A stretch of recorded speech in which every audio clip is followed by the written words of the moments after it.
बार की बात है, किसी कारण से महाराज कृष्णदेव राय तेनालीराम से नाराज हो गए थे।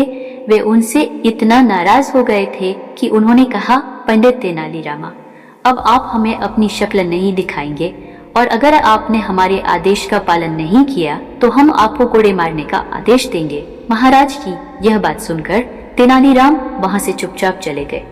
अगले दिन जब दरबार लगा तो तेनालीराम से जलने वाले कुछ मंत्रियों ने महाराज के दरबार में आने से पहले ही उनके कान भरने शुरू कर दिए। उन्होंने कहा, महाराज आपके मना करने के बावजूद तेनाली दरबार में आ पहुंचे हैं। इतना ही नहीं, यहाँ आकर वे हंसी ठिठोली भी कर रही हैं।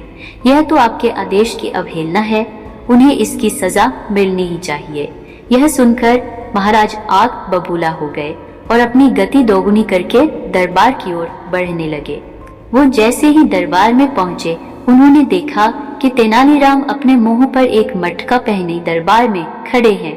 बस उनकी आंखों के आगे मटके में 2 छेद थे।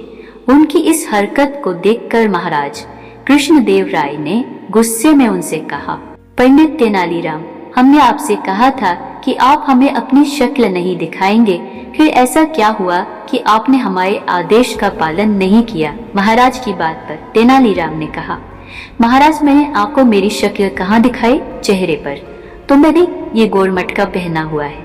हाँ, मेरी आंखों पर मौजूद इन 2 छेदों से मुझे आपका चेहरा दिख रहा है, लेकिन आपने मुझे आपकी शक्ल देखने से तो मना नहीं किया है ना।